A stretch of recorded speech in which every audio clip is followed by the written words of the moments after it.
పిచ్చి మాట విన్నాను.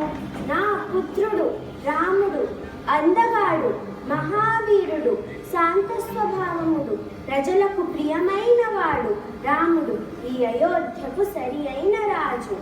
కైకేయి, నీకు మతి భ్రమించిందా? ఎలా మాట్లాడుతున్నావు? కౌసల్య కొడుకుకి రాజ్యం వస్తే నువ్వు సంతోషిస్తున్నావా? మంథరా, ఏమిటి నీ పిచ్చి మాటలు? రాముడు నాకు ప్రియమైన వాడు. నా మీద అతనికి ఎంతో గౌరవం. తెలిసి తెలియని మాటలు పట్టిపెట్టు. మతి లేది నాకు కాదు నీకు. రాముడి రాజ్యం వస్తే జీవితాంతం నువ్వు కౌసల్య సేవలో, భరతుడు రాముడి సేవలో, నీ కోడలు మాండవి సీత సేవలో గడపాల్సిందే. మంథరా, లేకపోతే భరతుడు దీని సమయం చూసి రాముడికి పట్టాభిషేకము చేస్తున్నాడు. ఆ దశరథుడు ఎంత అన్యాయము చేస్తాడా? మంథరా, నాకు భయము వేస్తుంది. నేనేమి చేయాలో చెప్పు. కైకేయి, ఆలోచించు. పూర్వము నువ్వు దశరథుని యుద్ధంలో కాపాడావు. అప్పుడు నీకు రాజు 2 వరాలను ఇచ్చాడు. ఆ వరాలను ఇప్పుడు కోరుకో. నిజమే, నీవు లేకపోతే నేనేమి చేయగలను? కానీ సమయం లేదు. కోపగృహానికి వెళ్ళి నీ జీవితం చక్కబెట్టుకో.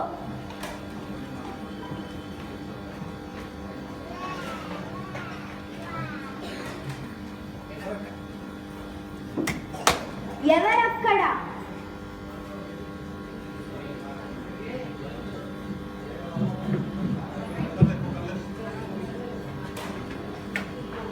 దశరథ మహారాజుని కైకేయి మహారాణి వెంటనే రమ్మనిందని వార్త పంపండి. అలాగే మహారాణి.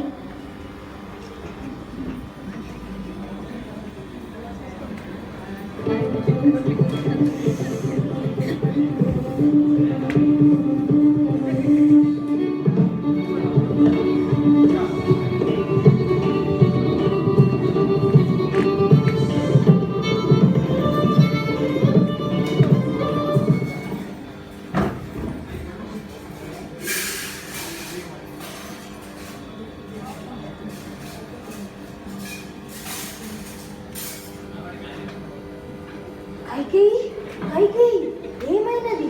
నువ్వు ఇలా నేల మీద ఎందుకు పడుకున్నావు? నీకు ఏమి కష్టము వచ్చింది మహారాణి? రాజులందరిలో అందగత్తెవు, నా ప్రియ భార్యవు. నిన్ను ఎవరు కష్టపెట్టారో చెప్పు, వారికి మరణ శిక్ష విధించదను. ఈ ప్రపంచంలో నువ్వు ఏది కోరినా నేను నీకు తెచ్చి ఇచ్చేదను. కైకేయి, ఇది చూడుము. మాటలు కట్టి పెట్టండి మహారాజా. మీరు ఆడిన మాట తప్పనని మాట ఇస్తే నా మనసులోని కోరికలు చెబుతాను. రఘువంశపు రాజులు ఆడిన మాట తప్పరని తెలియదా దేవి? సందేహము లేక. అయితే వినండి. ఆనాడు యుద్ధములో నాకు ఇచ్చిన వరాలను ఇప్పుడు కోరుకుంటాను. మొదటి, రాముని బదులు భరతునికి పట్టాభిషేకం చేయదని. కైకేయి, ఏమిటి విపరీతము? 2, ఈ క్షణమే రాముడు రాజ్య త్యాగం చేసి అరణ్యవాసమునకు పోవలెను. కైకేయి, ఈ 2 కోరికలు తప్ప ఇంకేమైనా అడుగు. రాముడు పెద్ద కొడుకు, ప్రజలు మెచ్చిన యువరాజు, నీ ప్రియ కుమారుడు. రామునికి దూరంగా నేను బ్రతకలేను దేవి. నీ కాలు పట్టుకుంటాను. అయితే మాట తప్పిన మహారాజుగా బ్రతకగలరా? అయ్యో, ఏమిటి నాకు ఈ పరీక్ష? ఎవరక్కడ? దశరథ మహారాజుని రాముని పిలుస్తున్నారని కబురు పెట్టు.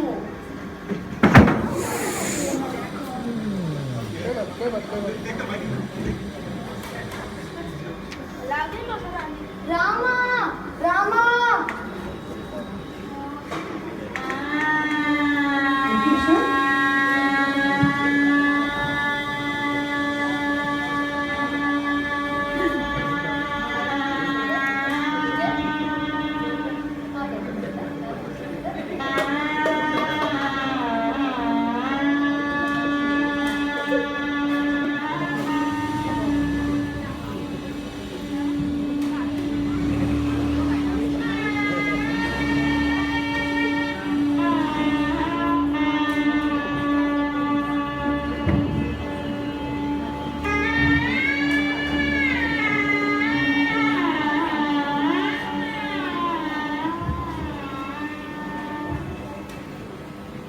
తల్లి కైకేయికి పాదాభివందనములు.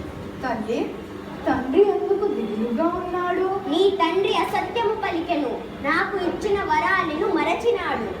తల్లి, నాకు వివరముగా చెప్పు.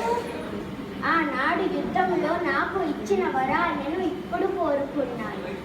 మొదటిది భరతునికి పట్టాభిషేకము. 2 రామునికి నీకు 14 ఏళ్ళు వనవాసము. తల్లి, తండ్రి మాట అసత్యము కాదు.